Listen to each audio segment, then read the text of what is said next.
The WNBA world was rocked to its core when breaking news flashed across ESPN screens.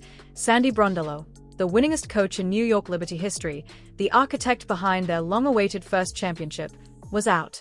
No scandal, no slow fade, no farewell tour. Just a sterile press release thanking her for her contributions and wishing her the very best.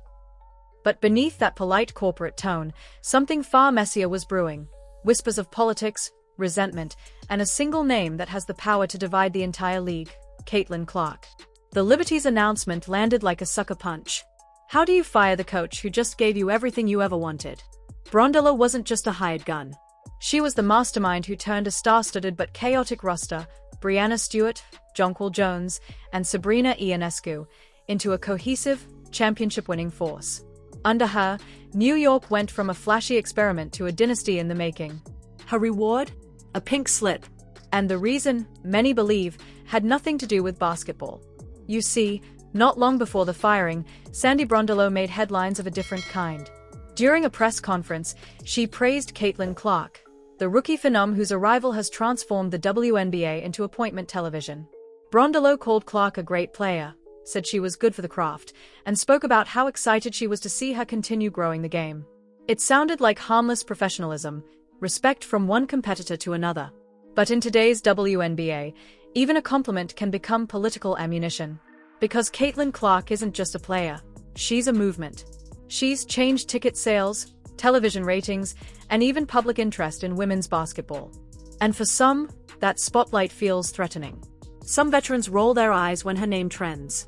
Some coaches grit their teeth when her jersey outsells everyone else's. Brondello, however, didn't play that game. She gave Clark her flowers, openly and unapologetically. And that, according to league insiders, didn't sit well with certain people, especially within Liberty ownership.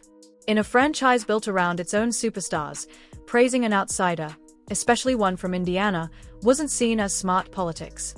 The Liberty wanted the narrative centered on their trio, Stewart, Jones, and Ionescu. But Brondello said what many were thinking and what few dared to say out loud: Caitlin Clark changed the league. And shortly after that truth went viral, Brondello's time in New York was over. Officially, the Liberty tried to frame the decision as performance-based. After all, they fell short of another title this postseason, and ownership claimed the standard was championship or bust. But the logic doesn't hold up.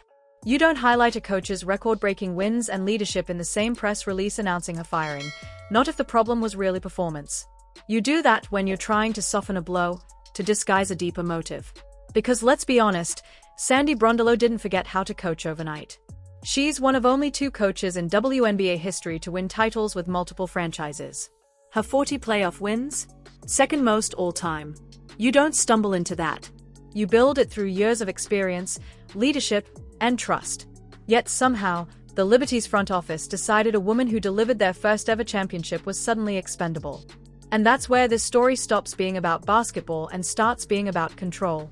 The unspoken rule of today's WNBA seems to be, praise Caitlin Clark too loudly, and you'll pay the price. Too many people in power see Clark's rise not as an opportunity, but as a threat. They fear being overshadowed. They fear the headlines shifting away from their own stars. And Brondello?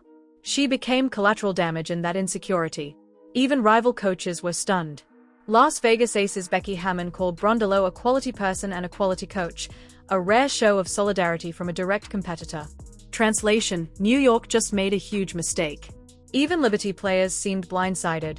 Stewart and others publicly voiced support for Brondello just days before the firing. So if your MVP-level players wanted her to stay, but ownership cut her loose anyway, what does that tell you? It tells you this wasn't about X's and O's. It was about image and ego. Fans saw it too. Social media exploded with disbelief. She gave them a title and they fired her for praising Clark. The backlash wasn't subtle. And in a league desperately trying to grow its audience, this move felt like a step backward. A self-inflicted wound driven by pettiness. Because if the WNBA really wants to grow, Caitlin Clark is that growth. The numbers don't lie: record-breaking TV ratings, sellout crowds, merchandise flying off the shelves. Brondello simply acknowledged the truth, and the league punished her for it. But here's the thing about the truth. It doesn't stay buried. Brondello's firing has only amplified the very conversation New York wanted to silence. It's turned a simple coaching change into a national debate about politics in women's basketball. The optics are terrible. The league looks fragile, the Liberty look insecure, and Clark's influence now looks unstoppable. And what happens next? Well, Brondello isn't going anywhere. Coaches with her resume don't stay unemployed for long. Seattle has an opening. Expansion teams are on the horizon. Someone's going to hand her the clipboard again. And maybe, just maybe, she'll come back and make New York regret it. Because if history tells us anything, Sandy Brondello wins wherever she goes. Meanwhile, the Liberty's new coach will inherit a fractured locker room, a skeptical fan base, and impossible expectations. Championship or bust. Don't praise the wrong player. Don't challenge ownership. Don't slip. That's not leadership. That's walking a tightrope. And Caitlin Clark? She's still just out there playing basketball, breaking records, and elevating the game with every shot she takes. She didn't ask for this drama. She didn't want anyone fired. But her name alone carries so much weight that it's reshaping the power dynamics of an entire league. And no amount of corporate spin can change that. So when you strip away the statements, the PR language, and the mutual parting nonsense, what's left is a simple truth. Sandy Brondello praised the face of the WNBA, and the league punished her for it. That's not strength, that's fear. Fear of change. Fear of attention shifting. Fear of losing control. But you can't fire your way out of the Caitlin Clark effect. It's bigger than any one team, coach, or owner. The Liberty wanted to control the narrative. Instead, they exposed it. Now I'll throw it to you. Do you think Sandy Brondello was really fired for praising Caitlin Clark, or was it just cold business after a disappointing season? Drop your thoughts below.